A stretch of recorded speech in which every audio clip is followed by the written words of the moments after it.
आपण आत्ता आहे Victoris ZXi plus optional ECVT कारमध्ये. तर आता आपण यामध्ये बघणार आहे डॉल्बी ॲटमॉस इफेक्ट कसा वर्किंग होतो. त्यासाठी आपण पहिला इग्निशन ऑन करूया.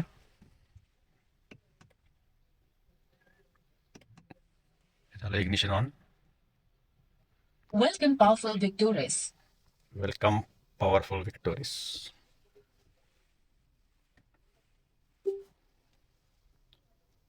ही आहे smart play pro X infotainment system 10.1 inch. आता यामध्ये आपल्याला बघायचं आहे डॉल्बी ॲटमॉस इफेक्ट कसा वर्किंग होतो. त्यासाठी आपण इथं चार तुम्हाला दिसतात चौकोन विंडोज आयकॉन, त्यावरती क्लिक करायचं आहे. तर इथे आपण पाहिलं तर इथे आपल्याला दिसतात ॲप्स, त्यामध्ये कुठेही डॉल्बी ॲटमॉस दिसत नाही आहे. म्हणजे यामध्ये डॉल्बी ॲटमॉस इनबिल्ट आत्ता नाही आहे. तर यासाठी आपल्याला काय करायला लागणार आहे, यासाठी आपल्याला ही म्युझिक सिस्टीम अपडेट करायची आहे.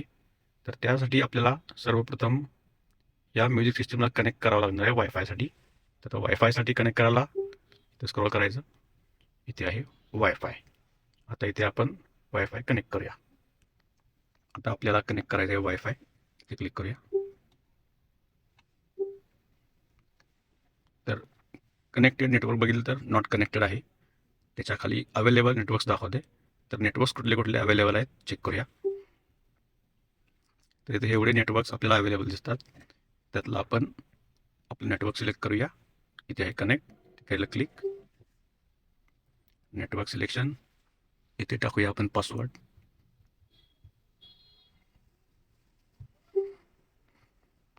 वायफाय झालेला आहे connected network AJ.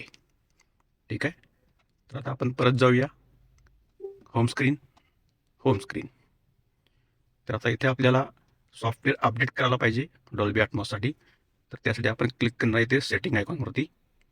Setting icon इथे आहे जनरलमध्ये स्क्रोल केल्यानंतर आपल्याला दिसते इथं सॉफ्टवेअर अपडेट्स, इथे क्लिक करायचं आहे.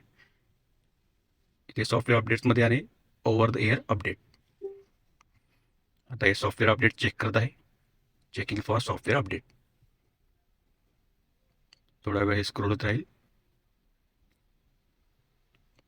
Checking for software update. आता सॉफ्टवेअर अपडेटसाठी आपली सिस्टीम तयार आहे. इथे दिसते आपला अपडेट. आपण क्लिक करणार अपडेटसाठी. अपडेट. आता सॉफ्टवेअर अपडेट डाउनलोडिंग चालू झालेलं आहे. इथे आपण चेक करू शकतो प्रोग्रेस 0%, 1% झालेलं आहे. हळूहळू हे 100% डाउनलोड होईल. त्यानंतर आपण नेक्स्ट प्रोसेस करूया. आता हे सॉफ्टवेअर अपडेट झालेलं आहे. आता हे अपडेट्स इन्स्टॉल होत आहे.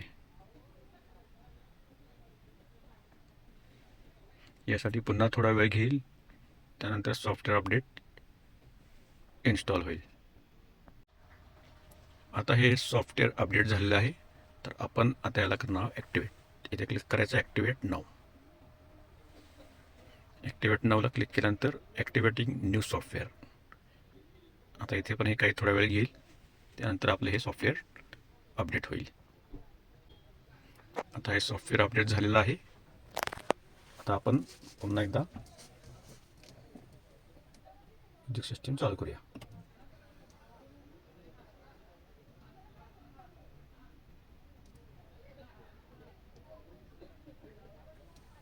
तर हे म्युझिक सिस्टीम ऑन झालेली आहे.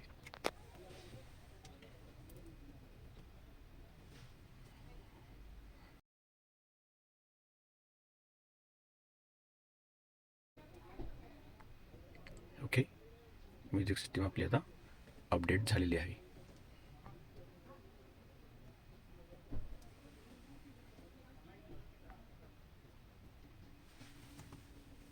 ॲग्री. तर आता हा डिस्प्ले दिसतोय आपल्याला 10.1 इंचचा. तर आपण आता चेक करूया डॉल्बी ॲटमॉस अपडेट झालेला आहे का. त्यासाठी परत अपडेट सक्सेसफुल झालेलं आहे. त्यासाठी आपण इथं क्लिक करणार आहोत. आता इथं बघू शकता आपण डॉल्बी ॲटमॉस डेमो. ओके, तर अशा तऱ्हेने आपली सिस्टीम ही अपडेट झालेली आहे.